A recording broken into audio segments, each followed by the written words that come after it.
En la Argentina hay desde hace tiempo, y ahora se ha agravado, se ha profundizado, un debate ideológico.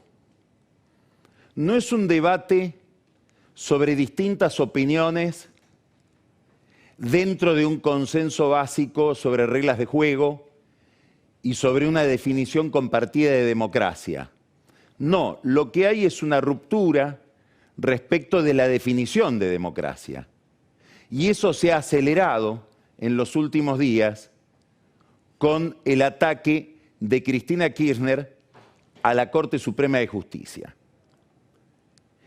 Este conflicto político ideológico, que como estamos diciendo tiene que ver con la definición de las cosas, refleja sobre la Argentina movimientos similares de otros lugares del planeta y de otros lugares de la región.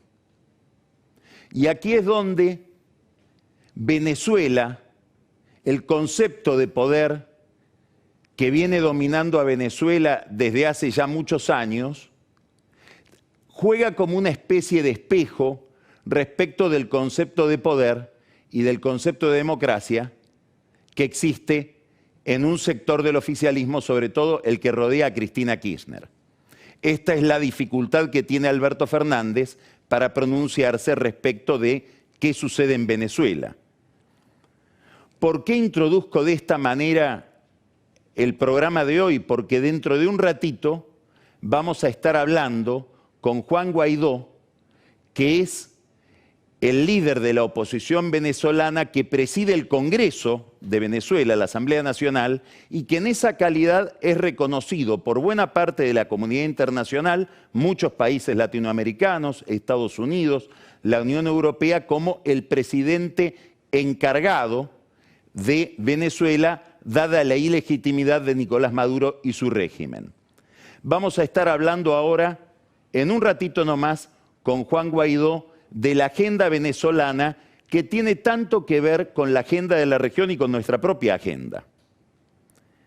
El gobierno está recibiendo algunas buenas noticias en materia económica. Primero porque Martín Guzmán ha liderado dentro del gobierno un cambio de enfoque respecto del problema económico. Guzmán ha abordado, por propia vocación, por su propia inspiración intelectual, o también, sumado a esto por la necesidad de establecer un diálogo profesional y técnico con el Fondo Monetario Internacional, una visión del problema económico argentino y sobre todo del problema que está en la raíz de la corrida cambiaria y de la brecha cambiaria, un enfoque que tiene que ver con el exceso de pesos. En la Argentina sobran pesos. ¿Y por qué sobran pesos? Porque hay que financiar un déficit fiscal enorme y ese déficit fiscal no hay otra forma de financiarlo o es muy difícil encontrar otra forma que no sea la emisión monetaria. Entonces, Guzmán, en un marco de mentalidad, en un marco conceptual que no le es el más favorable por parte del kirchnerismo, encara el problema del déficit fiscal. Y estamos viendo a este oficialismo hacer cosas que no pensábamos que iba a hacer. Un ajuste en las jubilaciones, un ajuste en el déficit fiscal por la vía de la obra pública, una suspensión muy controvertida dentro del mismo oficialismo del IFE, del ATP, del auxilio a las empresas durante la pandemia, y un aumento de tarifas que todavía se está discutiendo porque tiene enormes resistencias por parte, sobre todo de Cristina Kirchner. Hoy hay una multa que le aplica el Enargás, que está dominado por alguien muy ligado a Cristina, como es Federico Bernal, contra Metrogas, que es una empresa de YPF. Y pareciera que detrás de ese conflicto, de esta multa muy importante del órgano de control contra Metrogas, está el conflicto por el aumento de tarifas. Hay una segunda dimensión de la economía que le sonríe al gobierno, o por lo menos que lo alivia de una situación muy complicada objetivamente, que es el aumento en el precio de las materias primas, que está asociado sobre todo a una recuperación de China mucho más rápida de la que se suponía. Y además, Guzmán, específicamente Martín Guzmán, tiene la suerte de que gana en Estados Unidos un gobierno, el de Joe Biden, que designa a Janet Yellen como secretaria del Tesoro, y Yellen es una académica que ya cumplió funciones como presidenta de la Reserva Federal, muy ligada, probablemente la alumna preferida de Joseph Stiglitz, que es el profesor que dirige el equipo de investigación del que participaba Guzmán antes de ser ministro de Economía. Quiere decir que Guzmán tiene una línea directa con la Secretaría del Tesoro, que es muy importante para un país que tiene que sostener su economía en un diálogo permanente con el Fondo Monetario Internacional, porque en el Fondo Monetario Internacional los que mandan son los Estados Unidos. Nota al pie de página, este vínculo probablemente lo vuelva a Guzmán un funcionario inamovible en la medida en que el gobierno siga pretendiendo enmarcar la política económica en acuerdo con el Fondo Monetario Internacional. Ahora, todo esto, que obviamente no es la panacea, porque estamos hablando de un ajuste fiscal, de un ajuste monetario que va a significar subir la tasa de interés en medio de una recesión, es siempre caminar sobre la cuerda floja y hacer probablemente cosas contrarias a las que pide el contexto, tiene un límite, y tiene un límite severísimo. Todo esto que está haciendo el Ministerio de Economía va a servir de muy poco si no se recupera la confianza, que es un activo político, no técnico-económico. Y aquí es donde la discusión político-institucional conspira desde el mismo oficialismo contra la política económica que quiere seguir Guzmán y que avala Alberto Fernández. Primero tenemos un problema, obviamente, que impacta directamente en la inversión. Hay bajísima inversión en la Argentina, bajísima.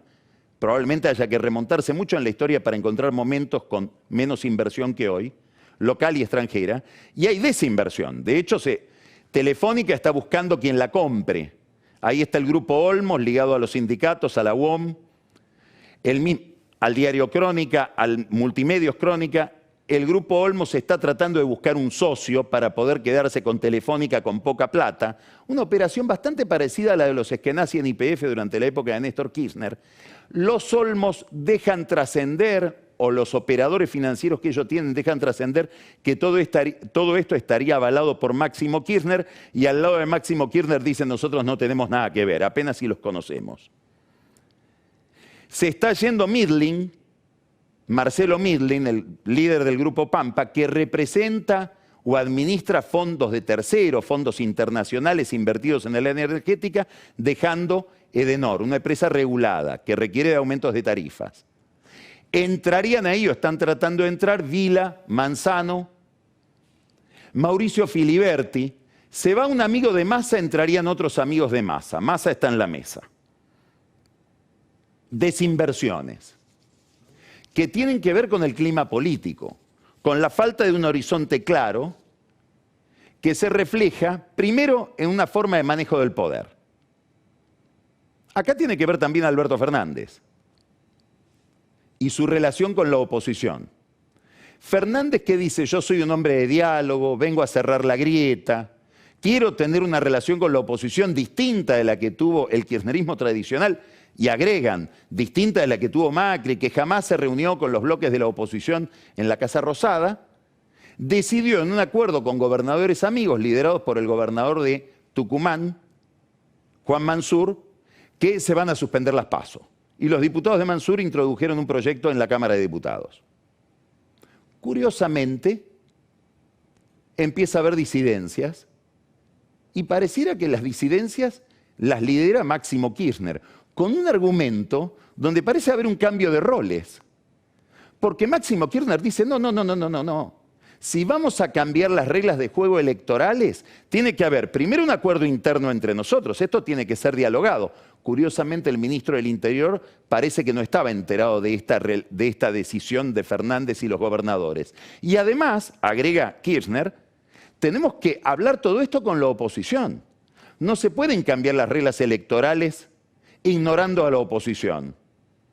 Casi es una ironía de Máximo Kirchner frente a ese hombre de diálogo que, como fue hijo de un juez y enseñó 30 años Derecho en la facultad, sabe lo que es el Estado de Derecho. Me refiero a Alberto Fernández. Hay otra dimensión de la relación con la oposición que tiene que ver con la relación con Larreta. Y ahí en la ciudad de Buenos Aires escucharon con mucha sensibilidad, ahora sí un discurso de Máximo Kirchner, hablando de cómo fueron las relaciones entre el gobierno de Macri y el gobierno de la ciudad y las transferencias de recursos. Y a Máximo Kirchner, en ese discurso sobre la coparticipación en el Congreso, se le ocurrió tocar un cable de 500 kilowatts.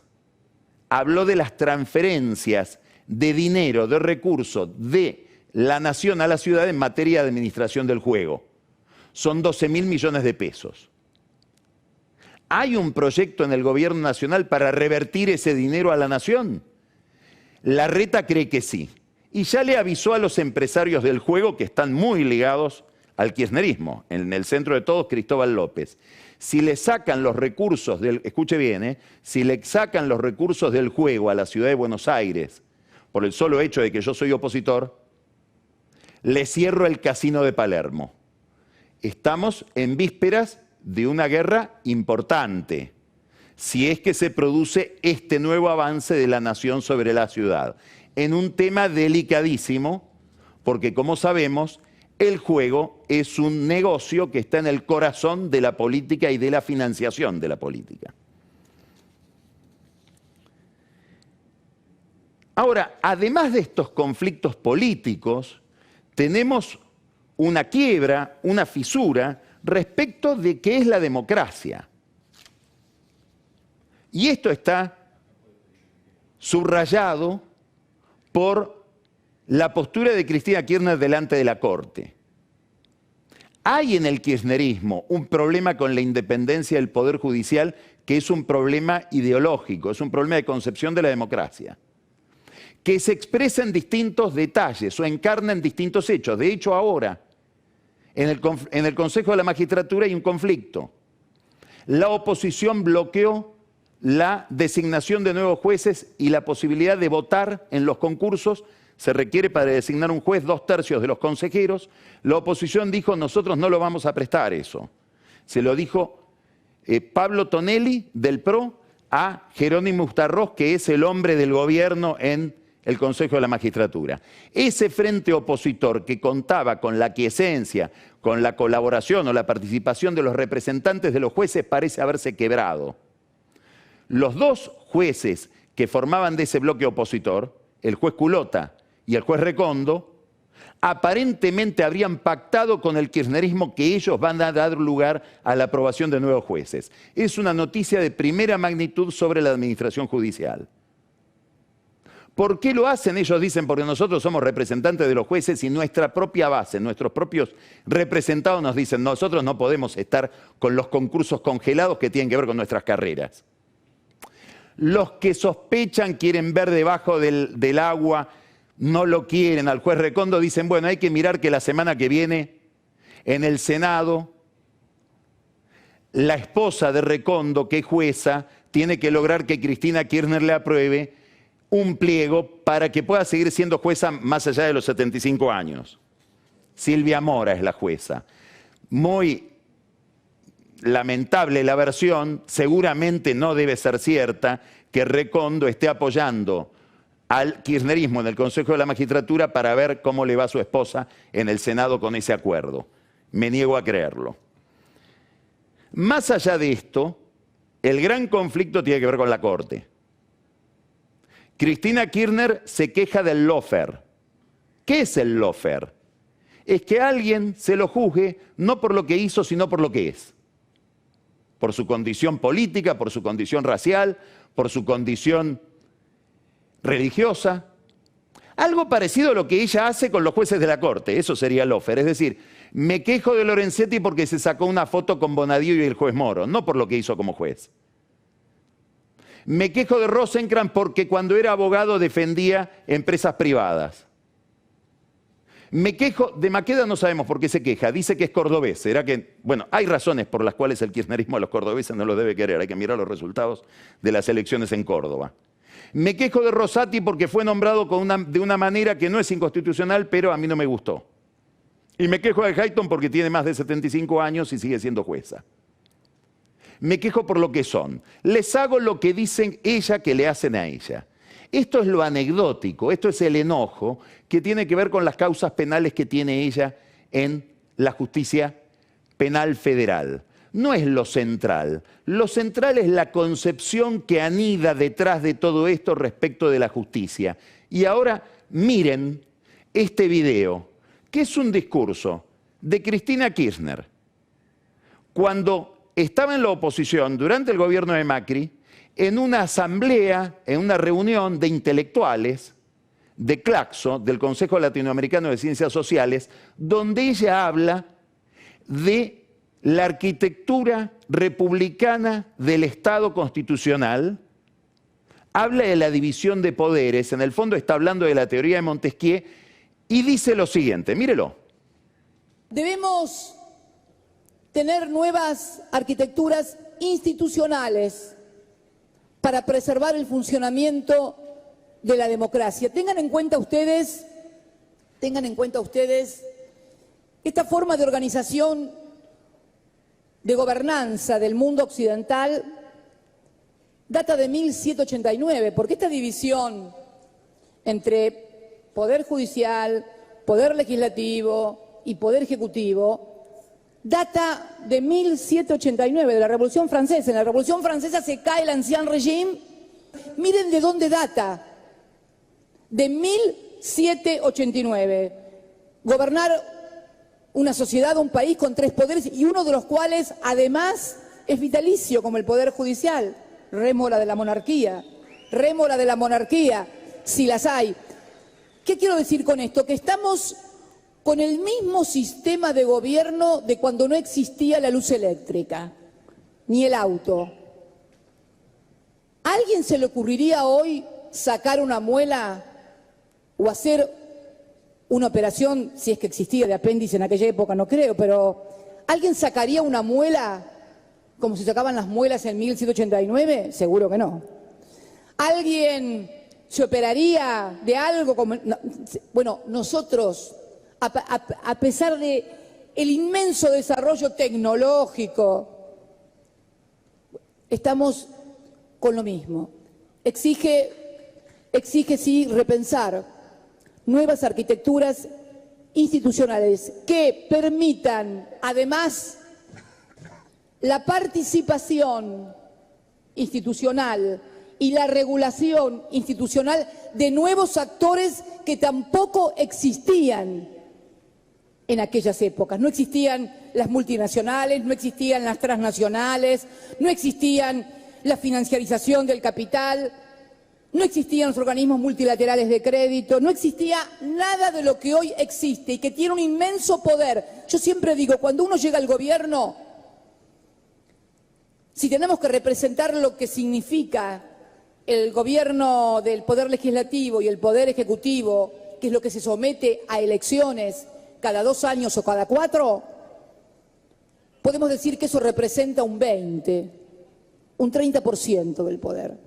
El otro 70 u 80% del poder está fuera, en organizaciones, en organismos, en sociedades, en medios de comunicación, cosas que no están reguladas ni en ninguna constitución ni en ninguna ley.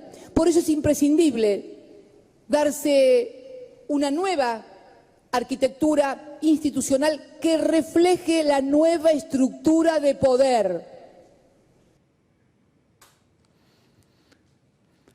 Importa poco el rigor lógico de todo esto o histórico, porque es cierto, nadie se sacaría una muela como se la sacaba en 1789. Ahora, los principios lógicos, por ejemplo, inclusive son anteriores a 1789.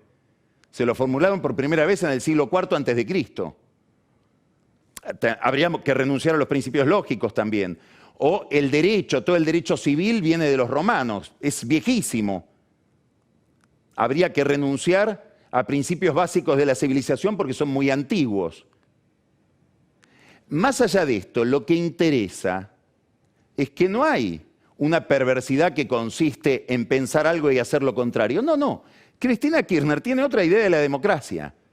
Tiene una idea tal que supone que la democracia no es la consagración de los derechos de las minorías, sino el imperio del derecho prepotente de las mayorías. Y tiene una concepción del Estado y de la vida pública por la cual todo lo que no está regulado debe estar regulado. De muchas cosas que ella dice que no estaban reguladas en 1789 porque no existían, están reguladas hoy. Pero lo que está diciendo en este discurso es todo debe estar regulado, porque el Estado debe organizar a la sociedad, que debe ser una comunidad organizada, como decía el general, desde el Estado. Esto es un principio muy autoritario, muy antiliberal, con rasgos fascistoides de lo que es la concepción de la vida en común. Estas ideas ponen en tela de juicio las ideas sobre las cuales se escribió la Constitución argentina y las ideas de la tradición, digamos, republicana o liberal. Si nosotros miramos en la pantalla gigante este problema, nos vemos reflejados en la situación venezolana, donde la crisis de estas ideas llegó mucho más lejos. Entonces ahora tenemos un gobierno ilegítimo que lo único que le quedaba por conquistar era el Congreso, la Asamblea Nacional, que preside Guaidó, el presidente de la Asamblea con el que vamos a hablar en pocos minutos. Lo que hizo el régimen de Maduro es un simulacro electoral hace 2 domingos para, con los partidos políticos de la oposición intervenidos, con muchos líderes políticos o exiliados o encarcelados o con los derechos políticos vedados, hacer un simulacro electoral presionando a la gente a que vaya a votar con el argumento de Diosdado Cabello, que es el segundo del régimen, diciendo el que no vota no come, es decir, al que no vaya a votar le sacamos los planes sociales de asistencia en medio de una crisis humanitaria, y aún así la gente no fue a votar, y el propio régimen de Maduro dice que votó el 30%, los cálculos más acertados dicen que votó más o menos del 20% para abajo, y hay algunos cómputos que hablan de 15, 16%. Ahora, es clave tener esa asamblea porque es tener el último poder del Estado en manos del régimen y un poder que además sirve para convalidar operaciones económicas como contratos petroleros, contratos de minería, etc. Sobre esta base, la oposición, liderada por Guaidó, convoca a una consulta popular que se desarrolló durante toda la semana pasada y en la que votaron, en el marco, en el clima de una dictadura. Felipe González dice de una tiranía. ¿Qué diferencia hay entre una cosa y la otra? Dice Felipe González que las dictaduras son previsibles, las tiranías son especialmente arbitrarias. En ese marco votaron más de 6 millones de personas. Y más del 60% de esas 6 millones de personas votaron respaldando a la oposición de manera presencial, con todo lo que significa de riesgo eso. Es más, los líderes de la oposición le garantizan a esa gente que se van a destruir los registros por miedo a que aquellos que fueron a votar les quiten los pasaportes. Hay 2 episodios, 2 hechos de primera magnitud que están sucediendo en estas horas respecto de Venezuela, además de esta convocatoria a una consulta popular que respaldó enormemente a la oposición y sobre todo a Guaidó. ¿Por qué esto es importante? Porque el 5 de enero vence el mandato de la Asamblea y va a haber una discusión, que ya la hay en Venezuela, respecto de quién es el Congreso. Las principales democracias del mundo, 18 países latinoamericanos, la Unión Europea, Estados Unidos, dijeron el Congreso sigue siendo esta Asamblea que preside Guaidó, porque esta elección es ilegítima, es un simulacro, es apócrifa. La Argentina no se expide. El segundo hecho importante sucedió hoy. ¿En qué consiste? Es un pronunciamiento de Fatou Bensouda, que es una abogada que fue magistrado de su país, de Gambia, y que es la jefa de los fiscales de la Corte Penal Internacional. Esto es una noticia importante. La jefa de los fiscales de la Corte Penal Internacional acaba de dictaminar que hay materia para que se abra un caso en la Corte Penal Internacional respecto del régimen de Maduro por haber cometido desde 2014 en adelante crímenes de lesa humanidad. Esto viene a convalidar o a darle materialidad procesal a las denuncias de Michelle Bachelet sobre violaciones de derechos humanos en Venezuela y al dictamen, al informe que hizo una comisión especial de la Comisión de Derechos Humanos de Naciones Unidas, con sede en Ginebra, sobre Venezuela, donde plantearon que hay 45 funcionarios del gobierno de Maduro involucrados en estos crímenes de lesa humanidad, que fueron organizados por Maduro, su ministro del Interior y su ministro de Defensa. Estamos hablando ya de otro grado de problematicidad, de otro nivel de aberración respecto de lo que es el funcionamiento democrático.